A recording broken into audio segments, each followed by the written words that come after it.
ఇప్పుడేంటంటే సార్ కొంతమంది పెద్ద పెద్ద కంపెనీస్ ఎవరైతే ఉన్నారో వాళ్ళు ప్రీ లాంచింగ్ ఆఫర్స్ అని చెప్పేసి పెడుతూ ఉంటారు. ఆ ప్రీ లాంచింగ్ ఆఫర్స్‌లో చాలామంది మోసపోయాము, మోసాలు జరుగుతున్నాయని చెప్తూ ఉంటారు. అలాంటప్పుడు ఎలా కేర్ తీసుకోవాలి? ఫస్ట్ థింగ్ ఫ్రీలాన్స్ ఆఫర్‌కి వెళ్ళొద్దని చెప్తాము. హ్మ్. ఎందుకంటే అక్కడ జరుగుతున్నటువంటి డెవలప్‌మెంట్ రేషియో గాని, లేకపోతే అప్రూవల్స్ దృష్టిలో పెట్టుకున్నప్పుడు ఏమైద్దంటే, అప్రూవల్స్ రాకముందే చేయడం వల్ల ఏదన్నా లీగాలిటీ ఇష్యూలో గాని, లేకపోతే అప్రూవల్ వచ్చే ముందు ఏదన్నా లీగల్ ఇష్యూ వచ్చినప్పుడు గాని, అప్రూవల్స్ వచ్చే అవకాశం ఉండదు. హ్మ్. లేదు మేము నామినల్ అమౌంట్ కట్టి ఓ 5% 10% కట్టి బుక్ చేసుకుంటాం. మిగతాది అప్రూవల్స్ వచ్చాకనా లేదా డెవలప్‌మెంట్ వైస్‌గా కడతామన్నప్పుడు ఇష్యూ ఉండదు. హ్మ్. కానీ మీరు 100% పేమెంటు లేదా 50% పేమెంటో, 75% పేమెంటో వితౌట్ అప్రూవల్‌తో చేస్తే మాత్రం హ్మ్. డెఫినిట్‌గా ఏదైనా ఇష్యూ వచ్చినప్పుడు తప్పకుండా మీరు ఫేస్ చేయాల్సిన అవకాశం అయితే ఉంటుంది. హ్మ్. గతంలో జరిగిన లాస్ట్ ఇయర్‌లో మనం లాస్ట్ 6 మంత్స్ బ్యాక్ వరకు చూసిన ఇష్యూస్ అన్నీ కూడా హ్మ్. ల్యాండ్ వాళ్ళ పేరు మీదకి కన్వర్ట్ కాలేదు. ఒకటి వీళ్ళ పేమెంట్ అంతా ల్యాండ్ లార్డ్‌కి ముట్టలేదు. ఓకే. ల్యాండ్ లార్డ్‌కి రిసీవ్ అవ్వలేదు. హ్మ్. దాంతో పాటు ల్యాండ్ లార్డ్‌కి ఇక్కడ బిల్డర్‌కి మధ్యలో ఇష్యూ వల్ల మిగిలిపోయినటువంటి ఇష్యూస్ అన్నీ కూడా హ్మ్. లైక్ మనకు జరిగినటువంటి ప్రగతి నగర్‌లో గాని, కూకట్పల్లి ఇష్యూ గాని, హ్మ్. మనకు సదాశివపేట ఇష్యూ గాని, చాలా జరుగుతున్నాయి పోచారం రీసెంట్ ఇష్యూ గాని టైమ్స్‌లో. ఇవన్నీ కూడా హ్మ్. అలాంటి ఇష్యూసే. హ్మ్. ల్యాండ్ వీళ్ళ పేరు మీద లేదు. డెవలప్‌మెంట్ రేషియోలో తీసుకున్నారా? లేదా అగ్రీమెంట్‌లో ఉన్నారా? హ్మ్. లేదు అడ్వాన్స్ రేషియోలో ఉన్నారా? తెలియకుండా హ్మ్. చేయడం వల్ల మాత్రం డెఫినిట్‌గా ఇష్యూ అవుద్ది. హ్మ్. లేదు ల్యాండ్ కంప్లీట్ వాళ్ళ పేరు మీద ఉంది. ఎటువంటి లీగాలిటీ ఇష్యూ లేదు. వీళ్ళు ఆల్రెడీ ఎల్‌పీకి గాని, రేరాకి అప్లై చేసున్నారు అనుకున్నప్పుడు కొంతవరకు మనం నమ్మకంతో చూసి వెళ్ళొచ్చు. అవి లేదు ఆ బిల్డర్ యొక్క ప్రొఫైల్‌ని బట్టి కూడా వెళ్ళొచ్చు. బట్ ఏదున్నా కూడా నామినల్ అమౌంట్‌తో పోతే ప్రాబ్లమ్ కాదు గానీ 100% పేమెంట్ 50-100% పేమెంట్‌కెళ్తే హ్మ్. రేపు ఏదైనా ఇష్యూ అయినప్పుడు మాత్రం బేర్ చేయాల్సిన ఇష్యూ ఉంటుంది. ఇబ్బంది పడే అవకాశం ఉంటుంది. అంటే ఈ ప్రీ లాంచింగ్ ఈవెంట్స్ అనేవి వాళ్ళ కంపెనీని ప్రమోట్ చేసుకోవడం అంటారా? లేకపోతే ప్లాట్స్‌ని గానివ్వండి, ఆ ప్రాజెక్ట్‌ని ఏదైతే ఉందో అది బయర్స్ వరకు తీసుకెళ్లడం. యాక్చువల్‌గా చట్టరీత్యా నేరం ఇది. ఆ! రేరాలో కండిషన్ ఉంది యాక్చువల్‌గా ప్రీ లాంచ్ ఆఫర్ పెట్టకూడదు. ప్రీ లాంచ్ ఆఫర్‌లో అమ్మకూడదు అప్రూవల్ హ్మ్. లేకుండా. హ్మ్. కానీ మన వాళ్ళేందంటే ప్రీ లాంచ్‌లో కొనుక్కోవడం వల్ల రూ. 1 తగ్గుతుంది. హ్మ్. సో, రెడీ టు మూవ్ అప్పుడు కొనుక్కోవడం కంటే ప్రీ లాంచ్‌లో కొనుక్కుంటే మనకు తక్కువ ప్రైస్‌లో వస్తుంది. హ్మ్. వితిన్ ది బడ్జెట్‌లో అయిపోతుంది. మనం కూడా సేఫ్‌లో ఉండొచ్చనే ఒక ఆలోచన అందరికీ ఉంటుంది. బట్ ఏంటంటే అప్రూవల్స్ ఎంతవరకు వస్తున్నాయి? అప్రూవల్ ఉందా? లేదా? ఈ హ్మ్. బిల్డర్ ఎలాంటి బిల్డర్ అని చెక్ చేసుకోకుండా కొనుక్కోవడం అనేది ప్రాబ్లమ్ అయింది. హ్మ్. హ్మ్. దట్ ఒక పోనీ ల్యాండ్ వాళ్ళ పేరు మీదే ఉంది. ప్రాపర్టీ మంచి ప్రాపర్టీ లీగాలిటీగా ఉంది. అప్రూవల్స్ వస్తున్నాయి.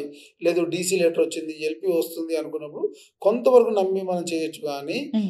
పూర్తిగా ఎటువంటి అప్రూవల్ లేకుండా చేస్తే మాత్రం డెఫినిట్‌గా ఏదైనా ఇష్యూ అయిన బేర్ చేయాల్సిన అవకాశం ఉంటుంది. కొంతమంది ఏంటి అంటే సార్ ఆన్‌లైన్‌లోనే సేల్ చేస్తూ ఉంటారు ప్రాపర్టీస్‌ని. అవును. మనము కొన్ని సార్లు ల్యాండ్‌కెళ్ళేసి లేదు అంటే ప్రాపర్టీ దగ్గరికెళ్ళి చూసినా కానీ కొన్నిసార్లు మనం ఫైనల్‌కి రాలేము.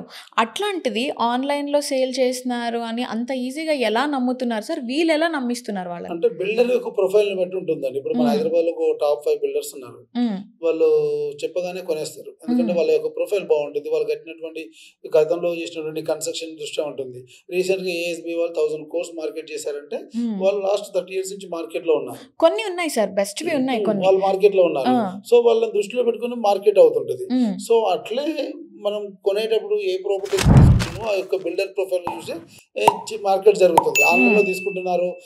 ల్యాండ్‌లో ఎటువంటి పొజిషన్‌లో కన్‌స్ట్రక్షన్ లేకున్నా వాళ్ళు డేర్ చేసి పోయి ఇన్వెస్ట్ చేస్తున్నారంటే బిల్డర్ యొక్క ప్రొఫైల్‌ని బట్టి ఉంటుంది. ఓకే. సో, రెసిడెన్షియల్ ప్లాట్స్ కొనేటప్పుడు ఎలాంటి జాగ్రత్తలు తీసుకోవాలి? అంటే ఫ్లాట్సా? హౌసెసా? 2 బోత్. యాహ్!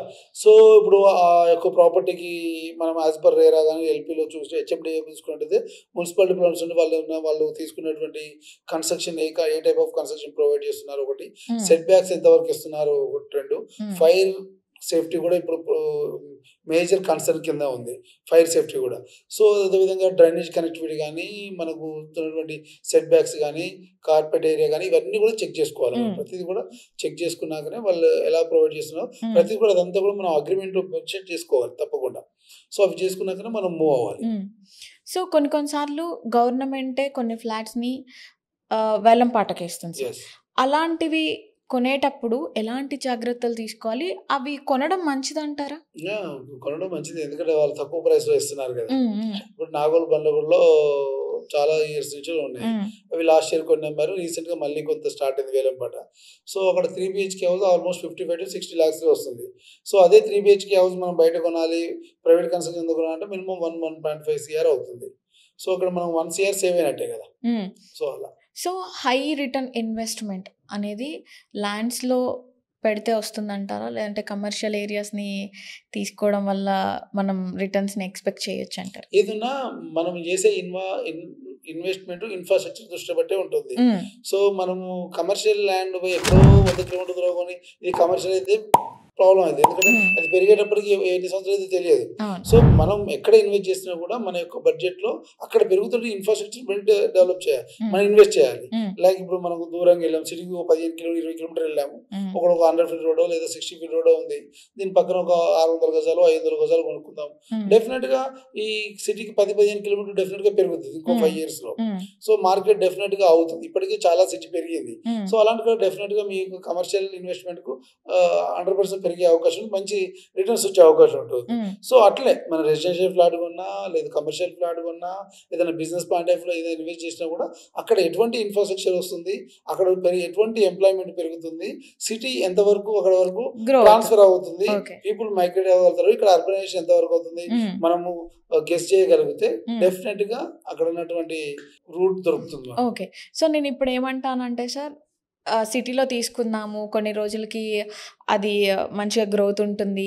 ఎందుకంటే మనకేదైనా కావాలన్నా సరే దగ్గరలోనే ఉంది అన్నట్లు నేనంటాను. హ్మ్. సో, నా ఫ్యామిలీ మెంబర్స్ ఏమంటారు అనంటే లైక్ తుమ్మికుంట, ఇటు సైడ్ హెచ్‌బీఎల్ ఫ్యాక్టరీ సైడ్ అటు ఏదైనా తీసుకుంటే మనకు తక్కువకొస్తుంది, గ్రోత్ ఉంది అన్నట్లు మాట్లాడుతున్నారు. ఈ 2 ఆప్షన్స్‌లో మీరేది సెలెక్ట్ చేయమంటారు సార్? అంటే ఇప్పుడు సిటీ నుంచి అందరూ బయటికి వెళ్ళే వాళ్ళంతా కూడా ట్రాఫిక్ ఇష్యూ ఒకటి, పొల్యూషన్ ఇష్యూ ఒకటి. హ్మ్. బట్ సో నాకు కావాల్సిన రిక్వైర్మెంట్ ఏంటి అంటే, మా మమ్మీకి గానివ్వండి, మా డ్యాడీకి గానివ్వండి, వాళ్ళకేదన్నా ఇష్యూ వచ్చినా సరే హాస్పిటల్‌కి ఒక 20, 30 మినిట్స్‌లో వెళ్ళిపోవాలి.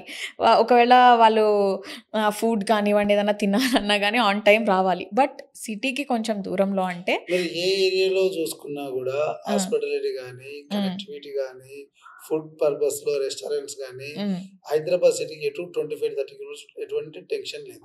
ఓకే. ఎందుకంటే very close to the ORR అన్ని రకాల హాస్పిటల్స్ ప్రొవైడ్ ఉంది. హ్మ్. సో, సూపర్ స్పెషాలిటీ అంటే లైక్ మనకు హ్మ్. గచ్చిబౌలికి రీచ్ అవ్వాల్సొస్తుంది. అంతేగాని ప్రతి హైవేలో మె సూపర్ స్పెషాలిటీ కాకపోయినా హ్మ్. హాస్పిటల్ ఫెసిలిటీ అయితే ఉంది. సార్, లేఅవుట్ రెగ్యులరైజేషన్ స్కీమ్ అంటే ఏంటి? దీన్ని ఎలా, ఎప్పుడు, ఎవరు ఉపయోగించొచ్చు?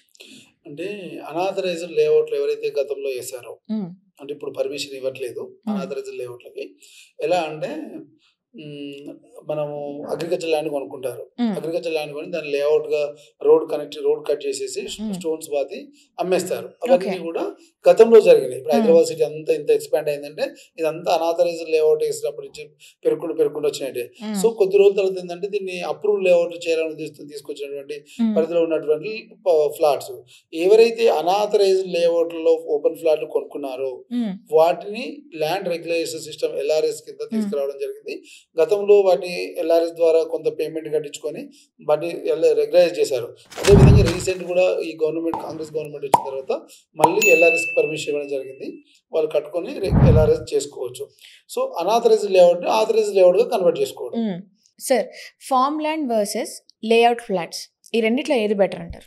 అంటే ఫార్మ్ ల్యాండ్ ఫ్లాట్స్ అనేది ఏంటంటే ఫార్మ్ ల్యాండ్ ఫ్లాట్స్‌కి లేఅవుట్స్‌కి డిఫరెన్స్ ఉంటుంది. హ్మ్. సో, ఫార్మ్ ల్యాండ్‌కి ఎటువంటి అప్రూవల్స్ ఉండవు. హ్మ్. ఎటువంటి అథెంటికేషన్ ఉండదు. సో, అగ్రికల్చర్ ల్యాండ్‌ని గుంటల వైస్‌గా డివైడ్ చేసేసి అమ్ముతారు. హుహు. సో, ఇక్కడ ఏంటంటే ఎవరికైతే ఫార్మ్ ల్యాండ్ సిటీకి దూరంగా వెళ్ళి సో, ఫార్మింగ్ చేద్దాం అనుకునే ఇంట్రెస్ట్ గానీ, హ్మ్. లేదు మనకంటూ ఫార్మ్ ల్యాండ్ లెక్క కొంత ఉండాలి అని కొద్దిగా అగ్రికల్చర్ మీద ఇంట్రెస్ట్ ఉన్న వాళ్ళు ఫార్మ్ ల్యాండ్ దృష్ట్యా కొద్దిగా తీసుకోవడం జరుగుతుంది. ఇంకోటేంటంటే ప్రైస్ తక్కువ పడుతుంది. ఎందుకంటే ఇది ఎటువంటి అప్రూవల్ తీసుకున్నది కాదు కాబట్టి హ్మ్. అగ్రికల్చర్ ల్యాండే కాబట్టి అక్కడ తక్కువ ప్రైస్ పడుతుంది కాబట్టి తీసుకోవచ్చు. ఓకే. కాకపోతే ఇక్కడ కూడా కాంప్లికేషన్ ఉంటుంది. సో, ఫార్మ్ ల్యాండ్‌లో రోడ్ కనెక్టివిటీలు తీస్తారు. సో, రోడ్ కనెక్టివిటీ తీసినప్పుడు ఈ రోడ్డును అక్కడ ఉన్నటువంటి గ్రామ పంచాయతీకి గనక గిఫ్ట్ డీడ్ చేస్తున్నారా లేదా అనేది చూసుకోవాలి. ఎందుకు?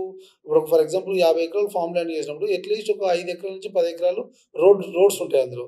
సో ఈ ఎవరికైతే ఫామ్ ల్యాండ్ కొనుక్కున్న బయర్స్ ఉంటారో వాళ్ళకి ఆ గుంటల వైజ్గా ప్లాట్ అమ్ముతారు. కానీ మిగతా ల్యాండ్ ఒక 50 ఎకరాలు 40 ఎకరాలు 10 ఎకరాలు వీళ్ళ పేరు మీద ఉంటుంది. కానీ 10 ఎకరాలు కాక అక్కడ ఉన్నటువంటి ఏ గ్రామ పంచాయతీ పరిధిలో ఆ గ్రామ పంచాయతీకి గిఫ్ట్ డీడ్ చేస్తే ఆ రోడ్లు వీళ్ళ పరిధిలో ఉన్నట్టు. ఆ రోడ్లు కనుక గిఫ్ట్ డీడ్ చేయకుండా వాళ్ళ దగ్గరే ఉన్నాయనుకోండి, ఆటోమేటిక్గా రైతు బంధు, సెంట్రల్ నుంచి వచ్చేటువంటి రైతు బీమా సంబంధించిన రైతు బీమా ఇవన్నీ కూడా ఎవరైతే ల్యాండ్ లార్డ్కి వర్తిస్తుంది, కొనుక్కున్నటువంటి బయర్లకు కూడా వస్తుంది. సో ఎప్పుడన్నా ఫ్యూచర్లో కాంప్లికేషన్ అయ్యే అవకాశం ఉంటుంది. ఈ రోడ్లో మాత్రం గిఫ్ట్ డీడ్ కింద ఆ గ్రామ పంచాయతీకి ఇస్తే ఎటువంటి ఇష్యూలు.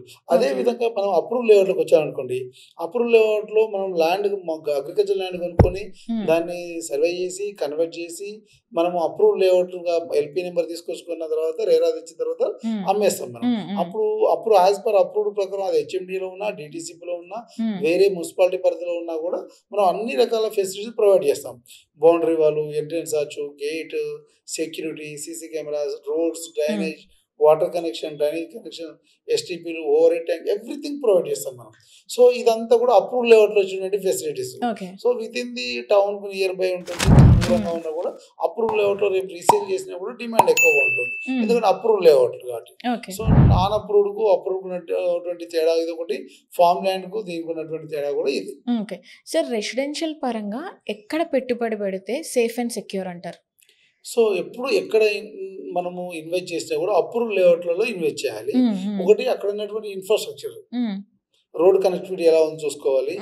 ఒకవేళ ఇక్కడ సిటీ పెరగగలిగితే ఎన్ని సంవత్సరాలు పెరగగలుగుతుంది, పోనీ ఇక్కడ మనం ఫ్లాట్ ఉంటే ఈ టౌన్లో ఎటువంటి కంపెనీస్ అనేది వచ్చే అవకాశం ఉందా, లేదు ఇక్కడ ఎందుకు ఇన్వెస్ట్ చేస్తున్నాం మనం ఇన్వెస్ట్ చేసే ముందు ఇక్కడ ఎందుకు ఇన్వెస్ట్ చేయగలగాలి, ఇక్కడ ఎందుకు ఇన్వెస్ట్ చేస్తున్నాం అనే క్వశ్చన్ మన దగ్గర ఉంటే డెఫినెట్ గా మనకు ఆన్సర్ దొరుకుతుంది. ఇప్పుడు ఫర్ ఎగ్జాంపుల్ ఏదైనా హైవే దగ్గరలో ఇన్వెస్ట్ చేస్తున్నాం అంటే హైవేకి ఉన్నటువంటి ఫీజిబిలిటీ ఏంటి, హైవే సిటీకి ఎంత దూరం ఉంది, ఇప్పుడు ఉన్నటువంటి ఎగ్జిస్టింగ్ సిటీ ఎక్కడ ఉంది, దానికి మనం ఇన్వెస్ట్ చేసే ప్రాపర్టీకి నియర్ బై గవర్నమెంట్ సంబంధించినటువంటి యాక్టివిటీస్ జరుగుతుంది, లేదు ప్రైవేట్ పరంగా అవుట్స్కట్ లో ఏమైనా డెవలప్ చేయగలుగుతున్నారా అనేది చూస్తే డెఫినెట్ గా మనం చేసిన రిజిస్ట్రేషన్ ప్రాపర్టీకి 100% అప్రిషియేట్ వచ్చే అవకాశం ఉంటుంది. ఓకే, సేఫ్ అంటారు అక్కడ.